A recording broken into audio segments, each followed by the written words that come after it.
So, good morning everyone. Today in this video or in this lecture we are going to understand circuit theory from the zero level.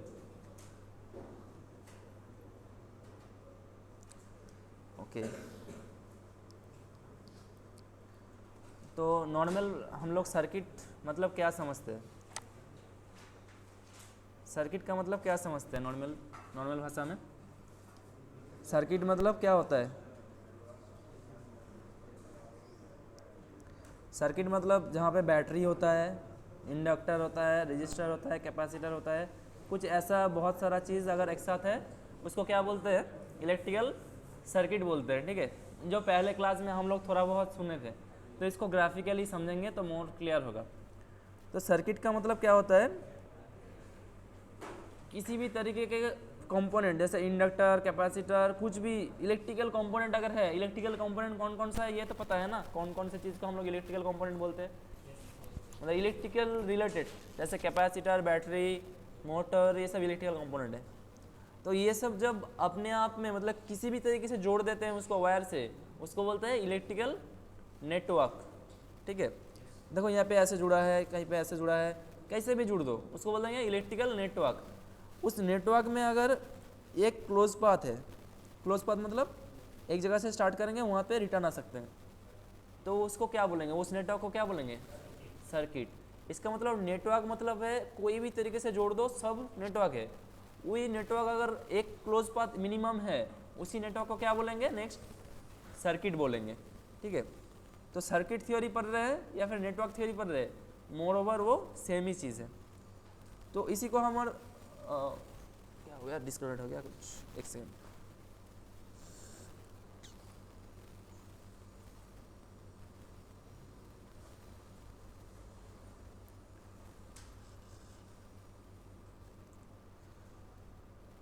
तो इसी को अगर हम, ये क्या है? एक्चुअल इमेज है। ये जो बैटरी, कैपेसिटर, इंडक्टर दिख रहा है क्या है? एक्चुअल इमेज है। इसको अगर हम लोग सर्किट में बनाएं, मतलब डायग्राम में बनाएं, कैसा दिखेगा? देखो, इसको अगर डायग्राम बना दे तो कैसा हो रहा है? वही सेम चीज़ कैसा बन जा रहा है? बैटरी कैसा बन जा रहा है? बैटरी इस तरीके से बन जा रहा है। और इंडक्टर कैसा बन जा रहा है? मतलब हम लोगों को देखो, हर किसी को तो वो अच्छा वाला ड्राइंग करना नहीं आता है ना, हर वक्त ऐसे ड्राइंग करके नहीं बना सकते।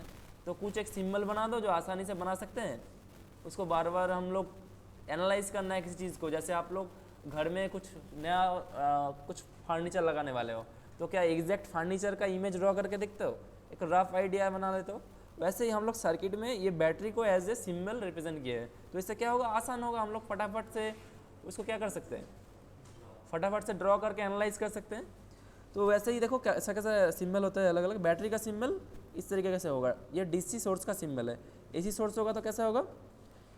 इसके अंदर क्या होगा? ये प्लस माइनस के बगैर एसी का सिंबल होगा, और इसे प्लस लिखा रह सकता है। इसका मतलब ये डीसी नहीं है, इसका मतलब है वो 0 डिग्री एंगल पे उस टर्मिनल पे पॉजिटिव रहेगा। ठीक है, और इंडक्टर का कैसा सिंबल होता है? ये एयर कोर इंडक्टर है या फिर आयरन कोर इंडक्टर है? एयर कोर इंडक्टर है या आयरन कोर इंडक्टर है? ये एयर कोर है, यहाँ पे कोई सिंबल नहीं दिया हुआ है। अगर आयरन कोर होगा तो यहाँ पे ऐसा 2 लाइन रहेगा। ठीक है, फेराइड होगा तो डॉटेड लाइन रहेगा। सीधा लाइन है मतलब कंडक्टर यूज किया है, मतलब आयरन कोर। डॉटेड लाइन मतलब बता रहा हूँ, डॉटेड लाइन मतलब फेराइड कोर, मतलब नॉन कॉन्डक्टिंग मटेरियल। समझ रहे हो? दोनों में डिफरेंस है। एयर कोर होगा तो उसका क्या है? इंडक्टेंस कम होगा। लेकिन अगर आयरन हो जाएगा तो उसमें मैग्नेट क्या करता है? अच्छा पकड़ता है, तो अच्छा इंडक्टेंस बनेगा। मतलब सेम नंबर ऑफ टर्न्स पे अच्छा अगर इंडक्टेंस बढ़ाना है तो क्या करना है? उसका कोर को इंक्रीज करना है, कोर का परमेबिलिटी इंक्रीज करना है। एयर का परमेबिलिटी कम होता है मैग्नेटिक फ्लक्स के लिए, और आयरन का क्या होता है? ज़्यादा होता है, ज़्यादा से ज़्यादा मैग्नेट वो पास कराने रहता है। उसके बाद रजिस्टर में देखो, इलेक्ट्रॉन जाना चाहेगा तो क्या होगा? उसका रास्ते में कितना है? बाधा है। मतलब रेजिस्टेंस क्या करेगा? इलेक्ट्रॉन को ज़्यादा इलेक्ट्रॉन जाने नहीं देगा, कम करना चाहेगा। इसलिए रजिस्टर क्या करता है? करंट को लिमिट करता है, रिड्यूस नहीं करता। रिड्यूस और लिमिट दो अलग होता है। रिड्यूस मतलब घटाना, लिमिट मतलब जाने ना देना। जैसे इधर से आपका 10 आदमी घुस रहा है, इधर दरवाजा है, मैं 2-3 को मार के रिड्यूस करके 5 आदमी में भेज रहा हूँ। ये क्या? रजिस्टर ये नहीं करता। रजिस्टर करता है क्या? 2-3 आदमी को ही घुसने के लिए अलाउ करेगा, मतलब रिड्यूस नहीं करता है, लिमिट करता है करंट। ट्रांसफार्मर रिड्यूस कर सकता है, वोल्टेज रिड्यूस कर देता है, लेकिन रजिस्टर करंट लिमिट करता है, मतलब उसको आने ही नहीं देता है। तो उस लिमिट करने के चक्कर में वो क्या करता है, अपने आप में हीट प्रोड्यूस करता है। और इंडक्टर क्या करता है, inductor in the form of magnetic energy और इलेक्ट्रिकल एनर्जी को स्टोर करता है। जैसे बैटरी क्या करता है, in the form of chemical energy को स्टोर करता है, inductor in the form of magnetic energy, हाँ, शॉर्ट टाइम के लिए। ये इंडक्टर नॉर्मली अगर करंट फ्लो हो रहा है फिक्स 5 एम्पियर फ्लो हो रहा है तो कुछ नहीं बोलेगा, लेकिन अचानक से 5 एम्पियर से 7 एम्पियर होना चाहेगा तो वो होने नहीं देगा। मतलब इंडक्टर अगर सर्किट में है तो अचानक से करंट घटेगा बढ़ेगा नहीं, उसको वो रेगुलेट कर लेगा। उसके बाद कैपेसिटर ऐसे क्यों दिखा रहा है, पहली बात तो इंडक्टर का सिंबल ऐसे क्यों है, इंडक्टर किससे बनता है, एक वायर को ऐसे लपेट दो वो इंडक्टर है, तो इसीलिए इस तरीके से लपेटा हुआ दिखा रहा है। रजिस्टर क्या कर रहा है, इलेक्ट्रॉन को जाने से बाधा दे रहा है, इसलिए इस तरीके से दिखा रहा है। कैपेसिटर कैसे बनता है, 2 प्लेट होता है, बीच में इंसुलेशन रहता है, इसलिए ऐसे दिखा रहा है। अच्छा मेरे को बोलो, यहाँ पे इन जनरल बोलो, ये जो कैपेसिटर है ये तो दोनों प्लेट खाली है, तो ये सर्किट में करंट क्या फ्लो होगा, ये तो ओपन सर्किट कर दे रहा है ना, इधर क्या होगा, ओपन सर्किट हो जा रहा है ना, ये दोनों प्लेट तो जुड़ नहीं रहा है, करंट तो जाएगा नहीं। हाँ हाँ, नहीं कैपेसिटर में भी ऐसा होता है कि 2 प्लेट करंट नहीं होता है, इसलिए कैपेसिटर फिक्स डीसी में एज ए ओपन सर्किट काम करता है, वेरिएबल डीसी और एसी में उसका क्या करता है, पाथ प्रोवाइड करता है। इसलिए फिक्स डीसी अगर कैपेसिटर को दे रहे हो, एक बार चार्ज हो गया उसके बाद वो करंट नहीं लेगा, मतलब ओपन सर्किट की तरह बिहेव करेगा, ठीक है। ये सब, और इंडक्टर कैसा बिहेव करेगा डीसी के लिए, शॉर्ट सर्किट, मतलब इंडक्टर है कि नहीं नॉर्मल केस में पता नहीं चलेगा, लेकिन अगर करंट घटेगा बढ़ेगा तब पता चलेगा। तो सर्किट में इंडक्टर कैपेसिटर प्रेजेंट है, कब पता चलेगा, इंडक्टर जब तक करंट घटेगा बढ़ेगा नहीं पता नहीं चलेगा। डीसी का कैसे बोल रहा हूँ, डीसी, एसी का बाद में जानेंगे। रजिस्टर हर वक्त पता चलेगा, रजिस्टर क्या करेगा, गर्म होगा, रेजिस्टेंस है मतलब वो जगह गर्म होगा। और कैपेसिटर क्या करेगा, कैपेसिटर जब तक वोल्टेज चेंज नहीं होता तब तक कुछ नहीं बोलता है। अगर 12 वोल्ट यहाँ पे फिक्स है तो ये कैपेसिटर कुछ नहीं बोलेगा, ओपन होकर रहेगा। अगर अचानक से 12 वोल्ट से आपका 24 वोल्ट कर दिया तो कैपेसिटर करंट लेना शुरू कर देगा। मतलब कैपेसिटर चेंज इन वोल्टेज को अलाउ नहीं करता, इंडक्टर चेंज इन करंट को अलाउ नहीं करता, और रजिस्टर क्या करता है, करंट को लिमिट करता है। 3 हो गया, ठीक है। अभी हम लोग जो नेटवर्क और सर्किट बोले थे, यहाँ पे मेरे को बोलो ये ऊपर वाला क्या है और नीचे वाला क्या है। ऊपर वाला क्या है, ऊपर वाला जो दिख रहा है ये वाला क्या है, नेटवर्क है। नीचे वाला क्या है, दोनों नेटवर्क है। पहले बोलना, नेटवर्क मतलब क्या होता है, any combination of electrical element connection, मतलब कुछ भी तरीके से जुड़ लो उसको बोलेंगे नेटवर्क। जैसे सोशल नेटवर्क, पहले बोलेंगे ये नेटवर्क है, मोर स्पेसिफिकली सर्किट, ऐसे बोलना है। दोनों ही नेटवर्क है, ठीक है। उसके अंदर अगर इसको देखेंगे सर्किट कैसा हो रहा है, देखो यहाँ पे क्लोज पाथ बन रहा है, लेकिन यहाँ पे नहीं बन रहा है। एटलीस्ट 1 क्लोज पाथ बोला था, अगर यहाँ पे भी क्लोज पाथ है तो कोई दिक्कत नहीं, 2 क्लोज पाथ है तो कोई दिक्कत नहीं। यहाँ पे देखो कोई क्लोज पाथ नहीं बन रहा है, फिर ये क्या है, ओनली नेटवर्क। तो यहाँ पे लिखा हुआ है देखो, electric network have and any close path where is electric circuit have at least 1 close path. मतलब मुद्दा बात है कि क्लोज पाथ है तो उसको मोर स्पेसिफिकली सर्किट बोल रहे हैं, अगर क्लोज पाथ नहीं है तो उसको नेटवर्क बोल रहे हैं। यहाँ पे कुछ एरर आ रहा है, एक सेकेंड मैं कनेक्ट कर ले रहा हूँ, कुछ नेटवर्क एरर आ रहा है मुझे लग रहा है।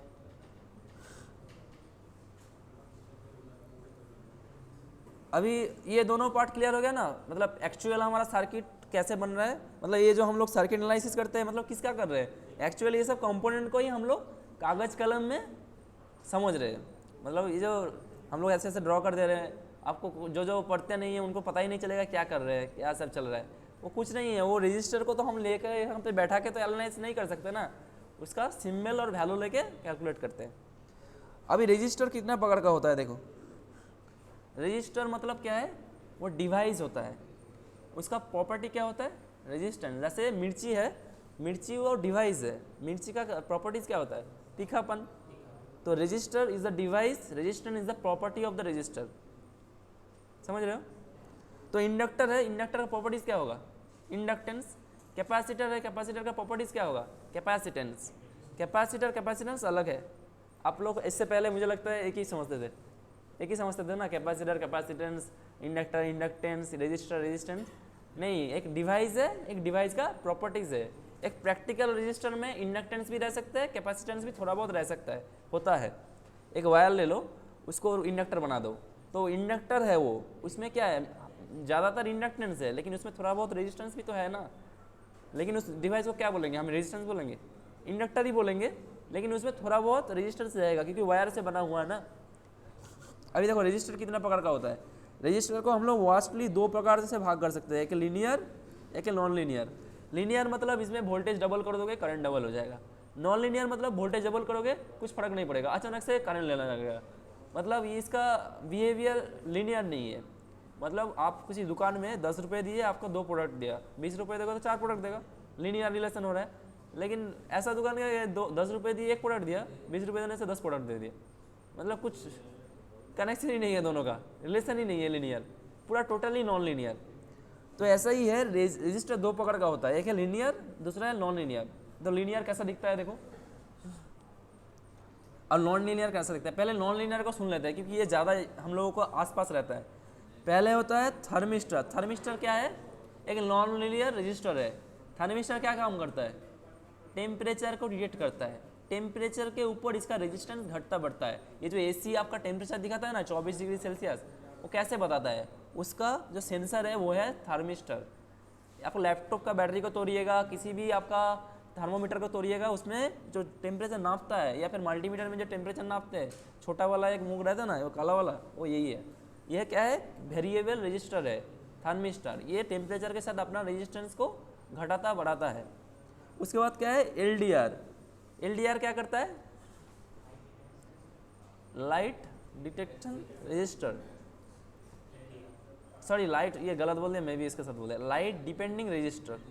मतलब क्या होता है, लाइट के ऊपर इसका रेजिस्टेंस घटता बढ़ता है। ज़्यादा लाइट पड़ेगा इसमें, इसका रेजिस्टेंस कम हो जाता है, और कम लाइट पड़ेगा तो रेजिस्टेंस का बढ़ जाता है। तो हम लोग इससे क्या पता कर सकते हैं, मल्टीमीटर में घर में बैठ के पता कर सकते हैं सूरज हुआ कि नहीं, या फिर कहीं पे रूम पे लाइट है कि नहीं, क्योंकि रेजिस्टेंस देख के बोल देंगे, वही है। उसके बाद क्या है, वेरिएस्टर। ये वेरिएस्टर क्या काम आता है पता है, हर सर्किट में रहता है, कोई भी एसएमपीएस पावर सप्लाई में रहता है। जो लाइटनिंग होता है या फिर हाई वोल्टेज कहीं आ गया तो सर्किट को बचाने के लिए रहता है। ये वेरिएस्टर आप दुकान में खरीदने के जाएंगे, आपको 220 वोल्ट का वेरिएस्टर मिल जाएगा। उसका मतलब है उस पर 220 वोल्ट तक वो पूरा ओपन सर्किट की तरह काम करता है, मतलब वो कुछ बिहेव भी नहीं करेगा। अगर अचानक से 220 वोल्ट से थोड़ा ज़्यादा 300 वोल्ट आ गया किसी कारण से, या फिर लाइटनिंग आ गया, लाइटनिंग मतलब आसमानी बिजली, तो वो शॉर्ट हो जाता है। मतलब पूरा लैपटॉप को बचा लेगा, वो खुद शॉर्ट होकर फ्यूज़ को उड़ा देगा। इसको अगर मैं सर्किट में दिखा रहा हूँ कैसे होता है।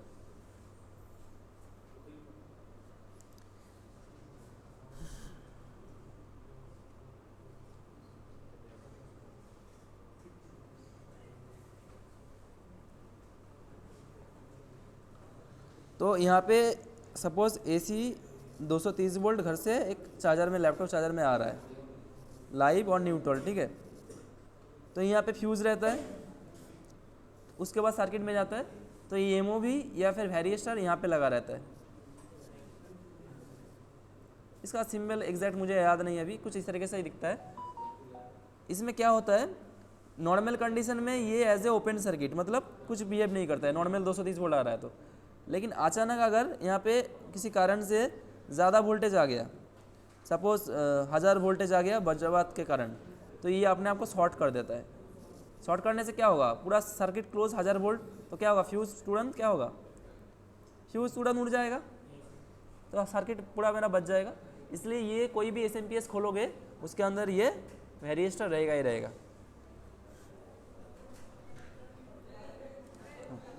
उसके बाद नेक्स्ट कौन है, फ्लेक्सिबल रजिस्टर। ये फ्लेक्सिबल रजिस्टर किस काम में आता है, फ्लेक्सिबल रजिस्टर मतलब क्या, नाम से क्या पता चल रहा है, फ्लेक्सिबल रजिस्टर मतलब ये इसको ऐसे मोड़ सकते हैं। इसका क्या काम होता है, आपको कोई लोड सेल देखे वेट करते हैं, जो दुकान पे जो जिससे सामान तोलते हैं, वो कांटा जो होता है वो कैसे मापता है, उसका नीचे एक फ्लेक्सिबल रजिस्टर रहता है, उसको बोलते हैं लोड सेल। वो ऐसे, इसका फ्लेक्सिबल रजिस्टर का और एक नाम है स्ट्रेन गेज भी बोलते हैं इसको।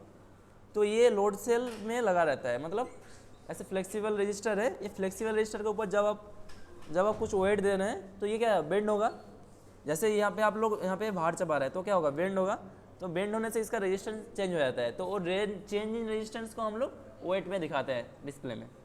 तो ये सब क्या है आपका नॉर्मल एप्लीकेशन है। अभी हम लोग आते हैं सर्किट में ज़्यादातर लगने वाला, वो वाला प्रैक्टिकल लाइफ पे लगता है और ये वाला सर्किट में ज़्यादा लगता है। एक है फिक्स रजिस्टर और एक है वेरिएबल रजिस्टर, दो कैटेगरी है। फिक्स रजिस्टर मतलब उसका रेजिस्टेंस अगर 100 ओम लिखा है तो 100 ओम ही है, वो 200 नहीं हो सकता, 300 नहीं हो सकता, 50 नहीं हो सकता, 100 ओम मतलब 100 ओम ही है। और वेरिएबल में क्या है, अगर 10 के लिखा है इसका मतलब वो 1 के भी हो सकता है, 0 ओम से भी हो सकता है, 5 के भी हो सकता है, उसको घुमाने से अलग अलग मिलता रहेगा। तो ये वाला कहीं देखे हो, कहीं पे लगा हुआ है, देखे हो कहाँ पे है, गाना चलाने वाला मशीन में होता है। तो ये क्या करता है, अपना रेजिस्टेंस को घटा बढ़ा के ऑडियो को कम ज़्यादा भेजता है। और ये वाला रेजिस्टेंस फिक्स, जैसा कि एलईडी जला रहे हो उसमें क्या है, एलईडी फिक्स है, लोड फिक्स है, तो रेजिस्टेंस भी उसका फिक्स होगा। अभी इसका कितना टाइप है देखो, एक है फास्ट वाला, अगर देखें कार्बन फिल्म रजिस्टर, मतलब अलग अलग मटेरियल से बनता है, कार्बन फिल्म रजिस्टर कार्बन से बनता है ये वाला। उसके बाद वायर बाउंड रजिस्टर, मतलब पतला सा वायर को बार बार घुमा के एक लंबा वायर को एक छोटा जगह पे पका लेंगे तो क्या होगा, वो लंबा वाला वायर का रेजिस्टेंस है वही मिल जाएगा हमको। उसके बाद देखो अगर हाई वोल्टेज का चाहिए तो वायर बाउंड लेना है, क्योंकि वो आपका कार्बन रजिस्टर क्या होता है, थोड़ा ज़्यादा करंट जाने पे जल जाता है, लेकिन वायर बाउंड रजिस्टर ज़्यादा हीट सह सकता है, इसलिए देखो इसमें मेटल वाला लगा हुआ है। वायर बाउंड रजिस्टर क्या होता है, ज़्यादा वाटेज का होता है। रजिस्टर का दो रेटिंग होता है, एक है ओम्स रेटिंग और एक है वाटेज रेटिंग, मतलब कितना गर्मी वो झेल सकता है। उसके बाद देखो थिक फिल्म रजिस्टर, मतलब बहुत टाइप अलग अलग टाइप का मटेरियल है जिससे ये बनता है। यहाँ पे ज़्यादातर आप देखोगे ये वाला रजिस्टर और ये वाला रजिस्टर एम्पलीफायर में दिखेगा, एम्पलीफायर पे अंदर खोलोगे कहीं गाना चलाने वाली मशीन में उसमें दिखेगा। ये सिरामिक फिल्म रजिस्टर होता है, ये क्या है, ये सस्ते में मिल जाता है और अच्छा परफॉर्मेंस है, जल्दी ख़राब नहीं होता है। और बाकी ये सब रजिस्टर तो आप सर्किट में देखे होंगे, एलईडी जलाने के लिए आप लोग। अभी रजिस्टर बहुत टाइप का वाटेज में आता है, तो ये जो रजिस्टर आप नॉर्मली मार्केट में मिलता है इसको बोलते हैं क्वार्टर वाट, मतलब 1/4 वाट का रजिस्टर है। मतलब ये ज़्यादा गर्मी नहीं झेल सकता, इसमें ज़्यादा करंट जाएगा तो जल जाएगा। तो ये क्वार्टर वाट है, मतलब इससे ज़्यादा इसमें वाटेज नहीं होना चाहिए। इसमें कितना हीट प्रोड्यूस होगा उसका फॉर्मूला क्या है, I²R, I²R इजिकल टू 1/4 वाट से ज़्यादा नहीं होना चाहिए। इसका मतलब आपको आई पता चल जाएगा कितना करंट से ज़्यादा नहीं भेजना है पर्टिकुलर आर रेजिस्टेंस के लिए, नहीं तो वो ख़राब हो जाएगा। इसलिए ऐसा नहीं है कि कहीं भी सपोज़ ये रेजिस्टेंस भी 10 ओम का है और ये भी 10 ओम का है, दोनों 10 ओम का है, तो एक बड़ा सा मोटर चला रहे हैं, दोनों में सेम रजिस्टर लगा सकते हैं स्पीड घटाने के लिए, ये वाला जल जाएगा, लेकिन इस पर कुछ नहीं होगा क्योंकि ये हाई वाटेज का है। मतलब ये अपना अंदर जो गर्मी होगा I²R उसको वो झेल सकता है, लेकिन ये वाला झेल नहीं पाएगा। इसलिए रजिस्टर का सिर्फ ओमिक वैल्यू नहीं होता है, क्या क्या होता है, एक है उसका रेजिस्टेंस वैल्यू, ओमिक रेटिंग, और एक होता है पावर रेटिंग जिसको वाट में नापते हैं। उसके बाद वेरिएबल रेजिस्टेंस, इसका क्या काम है, कहीं भी हमको रेजिस्टेंस को घटाना बढ़ाना है। रेजिस्टेंस को घटाना बढ़ाने से क्या फ़ायदा होगा, एक तो वोल्टेज को घटा बढ़ा सकते हैं, करंट को घटा बढ़ा सकते हैं, फ्रीक्वेंसी को घटा बढ़ा सकते हैं, कोई भी इलेक्ट्रिकल पैरामीटर को घटाना बढ़ाना है ज़्यादातर हम लोग रेजिस्टेंस की मदद से करते हैं। थिक फिल्म, ओके, ये क्या है, ये पतला फिल्म मतलब समझ रहे हो ना, पतला वाला एक रील टाइप का उससे बनाते हैं। रील में क्या होता है, एक ही जगह पे बहुत सारा रील लपेट के एक लंबा रील को छोटे जगह पे लाते हैं, ऐसे ही कोई मटेरियल को लेके लंबा वाला पतला करके उसको एक ही जगह पे रोल कर लेते हैं, दोनों तरफ इंसुलेशन रहेगा प्लास्टिक का, तो क्या होगा, छोटे जगह में बहुत सारा रेजिस्टेंस बन जाएगा। इसलिए इसको थिक फिल्म, अलग अलग तरीका है बनाने का। ये हो सकता है कि थिक फिल्म अच्छा ऑडियो में रिस्पॉन्स दे तो एम्पलीफायर में यूज़ कर लेंगे। मतलब अलग अलग रेजिस्टेंस जो है ये वाला एम्पलीफायर में ज़्यादा देखा हूँ मैं, आउटपुट स्टेज में रहता है, ये ख़राब जल्दी नहीं होता है। अलग अलग जगह पे रिक्वायरमेंट के अकॉर्डिंग, कहीं पे अगर जैसे एलईडी बल्ब में देखना ये वाला होता है ज़्यादा दिन चलने वाला, ये वाला सस्ते में मिल जाता है, ये वाला नॉर्मल हम लोग सर्किट बनाते हैं उसमें रहता है। तो अलग अलग रेजिस्टेंस का होता है कि कौन सा कहाँ पर अच्छा चलेगा, अलग बहुत सारा होता है। ये वाला थोड़ा स्टैंडर्ड जो पीसीबी है, पावर सप्लाई है, अच्छा वाला सर्किट जो मिलेगा उसके अंदर देखना इसे मिलेगा मेटल फिल्म में। हाँ, तो मोटा मोटी रजिस्टर का कहानी अगर बोले तो बहुत टाइप का मिलता है। उसमें वेरिएबल में देखना पोटेंशियोमीटर, ये वाला आप लोगों का होम थिएटर में रहता है, एम्पलीफायर में गाना चलाने वाला एम्पलीफायर में रहता है। इस पर 3 पिन रहता है। हाँ, बीच वाला पिन क्या करता है, इसमें देखो ये वाला तुम लोग देखे होगे, रियोस्टेट लैम्प में देखो ना, ऐसे ऐसे कर स्लाइडिंग करते हो, रियोस्टेट मतलब हाई वोल्टेज का वेरिएबल रेजिस्टेंस। उसके बाद ट्रिमर और पोटेंशियोमीटर में क्या डिफरेंस है? दोनों एक ही काम करते हैं, लेकिन डिफरेंस क्या है? पोटेंशियोमीटर हम लोग बार बार एक्सटर्नली वेरी करते हैं, लेकिन ट्रिमर क्या है, एक बार एडजस्टमेंट के लिए, मैंने मशीन के अंदर कुछ थोड़ा बहुत इधर उधर करना है, स्क्रूड्राइवर से उसको घुमा के एक बार सेट करके छोड़ देते हैं, लेकिन बार बार करने के लिए नहीं है। लेकिन पोटेंशियोमीटर क्या है, बार बार उसको हम लोग अपने अकॉर्डिंग घुमाते हैं। लेकिन ट्रिमर क्या है, देखना ट्रिमर सर्किट के अंदर रहेगा, ये ट्रिमर है ना, ये सर्किट के अंदर रहेगा। इसका काम क्या है, इसको प्रीसेट भी बोलते हैं। इसमें एक बार हम लोग सेटिंग करके छोड़ देते हैं, मतलब बार बार उसको बाहर से घुमाते नहीं है। लेकिन पोटेंशियोमीटर मतलब ये बार बार बाहर से हम लोग उसको यूज़ करते हैं, इसलिए नॉब दिया हुआ है। मतलब ये पोटेंशियोमीटर ही जब सिर्फ एक बार घुमाने के लिए अंदर लगा जाता है, उसको ही बोलते हैं ट्रिमर। ये सब देखे हो कभी, मतलब जो दिख रहा है मोटा मोटी देखे हो ना लैब में, कभी खोले? अभी देखना, अभी तो देख रहे हो ना क्या काम है किसका, देखना एलडीआर अगर मिल जाए तो देखना, सब लैब में है। कोई प्रोजेक्ट बना रहे हैं, अब तुम जज कर पाओगे इसमें एलडीआर लगाया है मतलब लाइट का कुछ प्रोजेक्ट है, या फिर लोड सेल लगा है, या फिर थर्मिस्टर लगा है, पोटेंशियोमीटर लगा है। उसके बाद इंडक्टर क्या करता है, मैं बोला इलेक्ट्रिकल एनर्जी को स्टोर करता है in the form of magnetic energy. तो ये जो इंडक्टर है, ये इंडक्टर कैसे बनाते हैं, इसके लिए एक वायर लगता है, वो वायर पे अगर हम लोग ऐसे ही लपेट देंगे तो क्या है, वो शॉर्ट सर्किट हो जाएगा, कुछ काम होगा नहीं।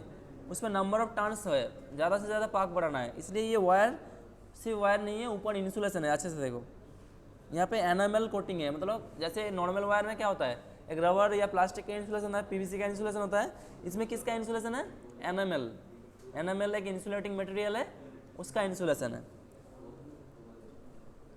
एनामेल कोटिंग रहता है। इसका मतलब हाँ, ये जो एनामेल, आ जाओ, हाँ आ जाओ, कोई दिक्कत नहीं, आपको हम पहचानते हैं ना बस। हाँ कर दो।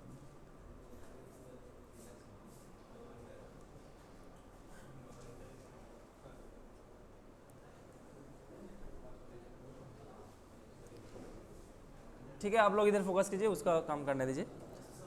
तो इंडक्टर जो है किससे बनता है, एक वायर को अगर किसी चीज़ पे लपेट दो क्या हो जाएगा, इंडक्टर। हाँ कोई भी वायर, अगर अच्छा इंडक्टर बनाना है तो कौन सा वायर लेंगे, कॉपर। हाँ कॉपर। अब ये आपको लगेगा कि बाहर से ये वाला कॉपर है, नहीं, वो एनामेल कोटिंग का कलर है। ये एल्यूमिनियम भी हो सकता है अंदर, वो एनामेल का कलर है, ये कॉपर का कलर नहीं है, एनामेल का कलर है। ठीक है, ऊपर क्या है, इंसुलेशन नहीं है, इसको छीलोगे तब जाके बीच में हाथ में मतलब बिजली शॉक मारेगा, ऊपर हाथ लगा तो कुछ नहीं होगा। जैसे प्लास्टिक पीवीसी वायर है, इसको टच करोगे शॉक लगेगा, वैसे ये इंसुलेशन है। समझ रहे ना, ये हर कोई पता नहीं कर पाता, इसको लगता है वही कॉपर है, कॉपर कैसे लपेटे तो शॉर्ट सर्किट हो गया, कैसे हो रहा है, ये कॉपर है लेकिन ऊपर एक इंसुलेशन है, मतलब पीवीसी का पाइप चढ़ा हुआ है, समझ सकते हो। तो अभी इसको अगर ऐसे लपेट दे तो ये क्या बन जाएगा, इंडक्टर मतलब क्या है, इसको जितना तुम घुमाओगे उसका सब मैग्नेटिक फील्ड एक जगह जमा होकर और स्ट्रॉन्ग बन जाता है, तो उसमें क्या होगा, ज़्यादा से ज़्यादा वो एनर्जी स्टोर कर पाएगा। इसका एप्लीकेशन कहाँ है, कोई भी आपका मोबाइल चार्जर देखोगे या फिर बैटरी चार्जर देखोगे, उसमें इंडक्टर रहेगा ही रहेगा। या फिर बूस्ट चार्जर सुने हो, बूस्ट चार्जर, बक चार्जर, सोलर से जो बैटरी को चार्ज करता है, इंडक्टर की मदद से हम लोग डीसी का वोल्टेज घटा सकते हैं, बढ़ा सकते हैं, और भी बहुत सारा काम है इंडक्टर का। ठीक है, ट्यूबलाइट का चौक देखो, पुराना ट्यूबलाइट का चौक, पुराना ट्यूबलाइट नहीं देखो, अभी एलईडी नहीं, पुराना वाला, उसमें एक चौक रहता है ना, तो चौक कुछ नहीं है, वो इंडक्टर है। अच्छा क्यू फैक्टर वाला इंडक्टर को बोलते हैं चौक। ठीक है, अच्छा क्यू फैक्टर क्या होता है बाद में जानेंगे। क्यू फैक्टर मतलब उसमें रेजिस्टेंस कम है, इंडक्टेंस ज़्यादा है, हाई अच्छा इंडक्टेंस को अच्छा क्यू फैक्टर होगा। क्वालिटी फैक्टर, क्यू मतलब क्वालिटी फैक्टर। तो ये वाला क्या है, इंडक्टर है, एयर कोर है ना, यहाँ पे कोर क्या है, किसके ऊपर ये है, इसका मैग्नेटिक मटेरियल क्या है, एयर है, इसलिए ये एयर कोर है। नेक्स्ट वाला क्या है, यहाँ पे आयरन कोर। उसके बाद देखो ये क्या है, ferrite material, ferrite core transformer होता है, ferrite core inductor, ferrite core choke. उसके बाद ये बॉबिन टाइप का, बॉबिन बोलते हैं इसको, एक ढांचा, बॉबिन टाइप इंडक्टर, बॉबिन मतलब एक ढांचे में बैठा हुआ है, ये ढांचे बॉक्स टाइप का है, उसमें बांधा हुआ है। उसके बाद वेरिएबल इंडक्टर, लैब में कभी देखे होंगे, इसको घुमाने से उसका इंडक्टेंस घटेगा बढ़ेगा। वो कैसे हो रहा है, एक स्लाइडिंग हो रहा है, उसका ना एल चेंज हो रहा है, मतलब लेंथ चेंज हो रहा है, लेंथ चेंज होने से इंडक्टेंस चेंज हो जाता है, जितना ज़्यादा लेंथ होगा उतना ज़्यादा इंडक्टेंस, रेजिस्टेंस है ऐसा। और ये क्या है, मल्टी लेयर सिरेमिक इंडक्टर, ये कहाँ पे रहता है, कहाँ पे रहता है ये, कोई भी कंप्यूटर लैपटॉप का पीसीबी खोलना, वहाँ पे देखना सफ़ेद सफ़ेद ऐसे लगा रहेगा, एसएमडी बोलते हैं इसको, SMD surface mount device, SMD inductor. Mobile phone है उसमें तो इंडक्टर लगेगा ना, लैपटॉप है इसमें इंडक्टर नहीं लगेगा, सब में लगेगा। इंडक्टर कैपेसिटर रजिस्टर के बिना कोई सर्किट बन ही नहीं सकता है। तो हर जगह पे सर्किट में क्या रहेगा, ये जो सर्किट है लैपटॉप का मदरबोर्ड है उसमें भी इंडक्टर है, ऐसा कैपेसिटर है, सब इस एसएमडी फॉर्म में रहता है। हाँ हाँ, थोड़ा साइलेंट थोड़ा, हाँ क्योंकि जगह कम है ना, एसएमडी कहाँ यूज़ करते हैं, जगह कम, एकदम छोटा से छोटा जगह में बनाना है। इसका वैल्यू भी कम होता है, बहुत ज़्यादा नहीं होता है, इसका वैल्यू और इसका वैल्यू बहुत ज़्यादा अंतर है। लेकिन लैपटॉप कितना कम जगह पे बनता है, या फिर मोबाइल फ़ोन बोलो, इसके अंदर भी बहुत सारा इंडक्टर है, बहुत कुछ है। हाँ, उसके बाद कैपेसिटर, कैपेसिटर कितने तरीके का होता है, एक तो है देखो फिक्स कैपेसिटर, मतलब यहाँ पे देखो एक है वेरिएबल कैपेसिटर, एक है फिक्स कैपेसिटर। जैसे रजिस्टर को भी घटा बढ़ा सकते हैं, कैपेसिटर को भी तो घटा बढ़ाना पड़ा जरूरत पड़ सकता है। कहाँ पे पड़ सकता है पता है, रेडियो देखे हो, पुराना जो का रेडियो, उसमें जो घुमाते हैं तो वो कौन सा वाला नॉब है पता है, उसका इसका नॉब है। ये कैपेसिटर को तुम चेंज करते थे, उसका आरएलसी सीरीज सर्किट का रेजोनेंट फ्रीक्वेंसी को चेंज करके वो ट्यून होता था रेडियो नेटवर्क से, उस वाला ऑडियो को तुम आपका फेच करते थे। आरएलसी का कॉन्सेप्ट रेडियो में लगता है, बहुत जगह लगता है, धीरे धीरे पता चलेगा। आरएलसी जो पढ़ रहे हैं ना, वो रियल एप्लीकेशन क्या है धीरे धीरे पता चलेगा। कैपेसिटर भी बहुत टाइप का मटेरियल से बनता है, माइका से बनता है, माइका कैपेसिटर। पेपर कैपेसिटर मतलब डाइलेक्ट्रिक क्या है, पेपर, और यहाँ पे माइका कैपेसिटर का मतलब है डाइलेक्ट्रिक माइका है। डाइलेक्ट्रिक मतलब दो प्लेट के बीच में जो इन्सुलेशन दिया हुआ है। फिल्म कैपेसिटर, इसका मतलब क्या है, ये छोटा दिख रहा है लेकिन इसके अंदर क्या होता है, बहुत लंबा फिल्म को ऐसे रोल कर करके रखते हैं, इसको तोड़ोगे तो पता चलेगा। छोटे जगह में बहुत बंडल टाइप का ऐसे घुमा घुमा के एक जगह पे बहुत सारा है। उसके बाद सिरामिक कैपेसिटर, सिरामिक मतलब बीच में डाइलेक्ट्रिक क्या है, सिरामिक मटेरियल है। ये बात ज़्यादातर एम्पलीफायर में देखना, बैस टेबल कंट्रोल बोर्ड में, इक्वलाइजर में, ये सब जगह होता है। थोड़ा सा साउंड कम रखो। उसके बाद मोबाइल चार्जर कोई खुले हो गए तो ये कैपेसिटर दिखेगा, इलेक्ट्रोलाइट कैपेसिटर। इसका कैपेसिटेंस सबसे अच्छा होता है कम जगह पे। हाँ, कोई भी डीसी कोई भी खोल लो, इसको भी खोल लो, इसमें मिल जाएगा। तो ये इलेक्ट्रोलाइट कैपेसिटर क्या होता है, इसके अंदर और डाइलेक्ट्रिक और प्लेट में कुछ इलेक्ट्रोलाइट मिक्स करने के बाद ये कम जगह में अच्छा कैपेसिटेंस देता है। इसलिए ये ज़्यादातर फिल्टर करने के लिए यूज़ करता है, क्योंकि फिल्टर में क्या है, ज़्यादा कैपेसिटेंस चाहिए। क्योंकि आपका डीसी ऐसा निकलता है डायोड के बाद, इसको अगर हमको ऐसा बनाना है तो क्या चाहिए, ये सब गैप पूरा करना पड़ेगा। तो यहाँ पे ज़्यादा हाई कैपेसिटेंस का रिक्वायरमेंट है, तो फिल्टर में ये वाला इलेक्ट्रोलाइट कैपेसिटर यूज़ करते हैं। और आपका एम्पलीफायर में अलग अलग फ्रीक्वेंसी के लिए थोड़ा इधर कैपेसिटेंस थोड़ा उधर कैपेसिटेंस, इसलिए ये दोनों यूज़ होता है, पोलराइज कैपेसिटर और सिरेमिक कैपेसिटर एम्पलीफायर में। और फिर पावर सप्लाई में आपका कौन सा है, इलेक्ट्रोलाइट कैपेसिटर। उसके बाद सोर्सेस का बात करें, कितना टाइप का सोर्स होता है, एक है वोल्टेज सोर्स, दूसरा है करंट सोर्स।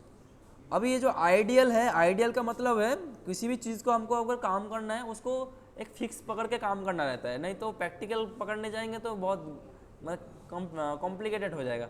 जैसे 12 वोल्ट का बैटरी बोल रहे हैं, वो एक्चुअली में 12 वोल्ट नहीं रहता है, उसका वोल्टेज जितना लोड चलाते जाओगे घट जाएगा, और जब फुल चार्ज रहेगा 14 वोल्ट हो जाएगा। तो उसका 12 वोल्ट पकड़ के हम लोग करते हैं आसानी के लिए, लेकिन प्रैक्टिकल वे में कुछ अलग ही होता है। इसलिए हम लोगों का प्रैक्टिकल और थियोरिटिकल में थोड़ा सा वैल्यू का डिफरेंट रहता ही है। तो आइडियल मतलब for the calculation purpose we are taking that source is ideal, मतलब कुछ उसमें प्रॉब्लम नहीं है, 12 वोल्ट जितना भी लोड होता है तो 12 वोल्ट रहेगा, लेकिन एक्चुअल में ऐसा होता नहीं है। मतलब आसान भाषा में आइडियल बोल रहे हैं, मतलब फॉर थियोरिटिकल पर्पस हम उसको अच्छा बोल रहे हैं। जैसे भगवान आइडियल है, हम लोग पूरा क्या बोल रहे हैं प्रैक्टिकल है। हम लोग अलग अलग सिचुएशन में अलग अलग हो जाते हैं, लेकिन भगवान हर सिचुएशन में ना सेम है। वैसे ही यहाँ पे आपका 12 वोल्ट अगर वोल्टेज सोर्स बोल रहे हैं, आइडियल सोर्स हम थ्योरी में लेते हैं ना, जितना भी लोड लगा दो वोल्टेज 12 वोल्ट ही है, लेकिन प्रैक्टिकल में ऐसा होता है क्या? प्रैक्टिकल में 12 वोल्ट में लोड डालोगे तो क्या होगा, उसका वोल्टेज गिर जाएगा। तो इसका मतलब ये आइडियल का बोलने का मतलब ये हम लोग कैलकुलेशन पर्पस के लिए हम लोग एक स्टैंडर्ड फिक्स वोल्टेज ले लेते हैं।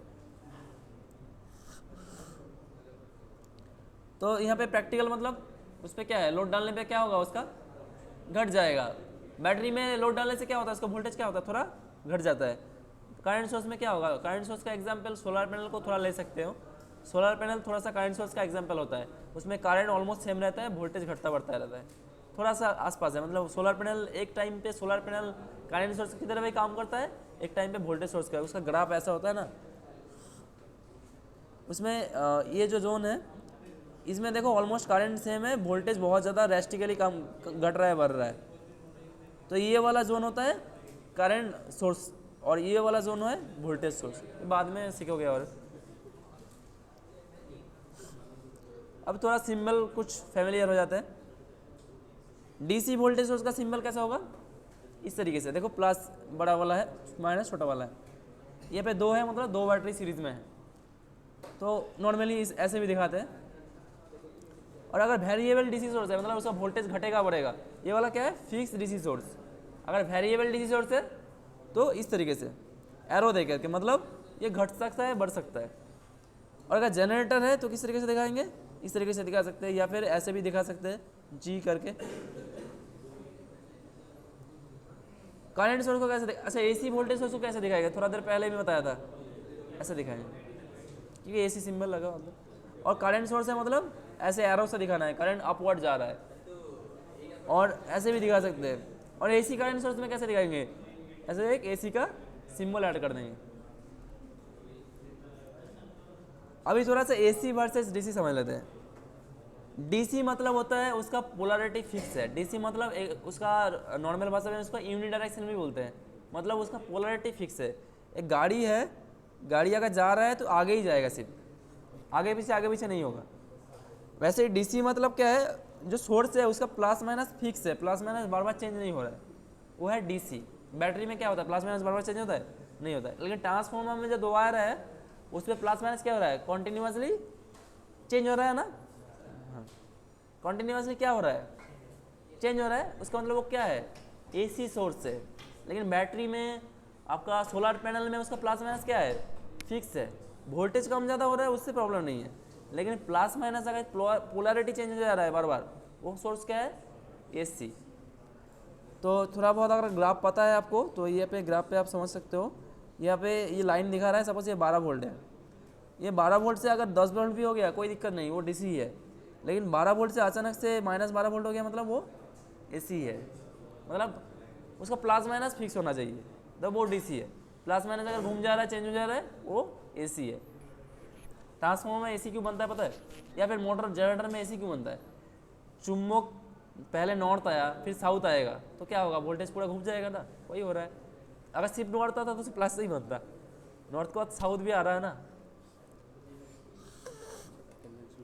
हाँ एक सेकेंड, हो गया, ये लास्ट है। उसके बाद ये सब कुछ जो पढ़ रहे हो, एक चीज़ तुमको इंडस्ट्री में फेस करने को मिलेगा ही मिलेगा, active power, reactive power, apparent power. इसको अगर पता नहीं है तुम इंडस्ट्री में इतना गाली खाओगे, मतलब तुमको हर कोई ट्रोल करता रहेगा। इसको अच्छे से समझ गया तो इंडस्ट्री में मोटा मोटी आप माहिर हो जाएंगे। ये 3 पावर इस क्लास में हम डिस्कस नहीं करेंगे, थोड़ा सा जस्ट सुन लो क्या है, उसके बाद नेक्स्ट क्लास में हम उसको डेप्थ में जानेंगे। एक्टिव पावर, अपरेंट पावर और रिएक्टिव पावर। इसको एक एग्जाम्पल से समझते हैं।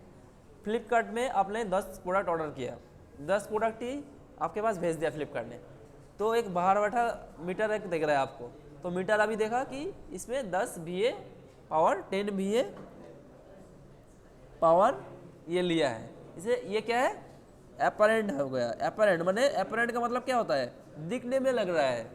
तो फ्लिपकार्ट जो मेरे को भेजा है, फ्लिपकार्ट मतलब जनरेटिंग स्टेशन में हूँ लोड, तो जो दिख रहा है उसको क्या लगा कि हमारे पास 10 VA या फिर 10 पावर आ गया, वो है अपरेंट पावर, VA में आता है।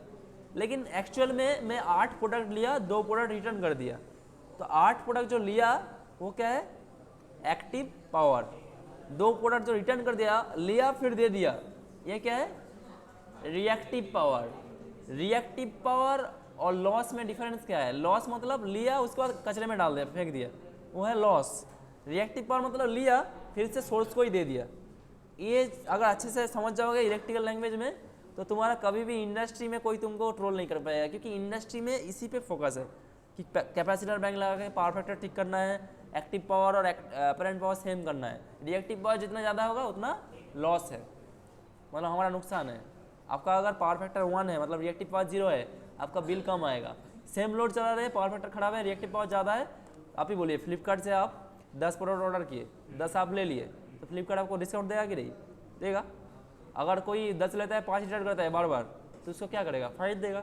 वैसा ही है, वैसा ही पावर स्टेशन में क्या होता है, जो इंडस्ट्री का पावर फैक्टर अच्छा होता है उसको गवर्नमेंट क्या देता है? डिस्काउंट देता है, और जो लोगों का पावर फैक्टर खराब होता है उन लोगों को फाइन मारते हैं, एक्स्ट्रा बहुत ज़्यादा लाखों करोड़ों रुपए एक्स्ट्रा देना पड़ता है। इंडस्ट्री का बिल कैसा आता है महीने में? करोड़ों लाखों आता है बिल, उसमें और अगर 2-3 करोड़ बढ़ जाएगा तो कंपनी तो लॉस है ना। तो क्या करता है कंपनी? कैपेसिटर लगा के, हमारा इंडस्ट्री में लोड कैसा है? इंडक्टिव है, तो इंडक्टिव को कैंसिल आउट करना है तो क्या करना है? कैपेसिटिव लोड लगाना है। तो कैपेसिटर लगा देने से इंडक्टेंस कैंसिल आउट होकर सर्किट रेजिस्टिव बन जाता है। रेजिस्टिव सर्किट क्या लेता है? Only active power. कैपेसिटर और इंडक्टर रिएक्टिव पावर लेता है। तो आज के लिए यहाँ पे ऐड करते हैं, उसके बाद नेक्स्ट क्लास में हम लोग इसको और अच्छे से करेंगे।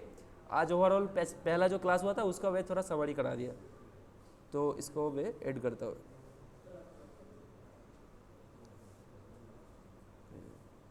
अटेंडेंस ले लो।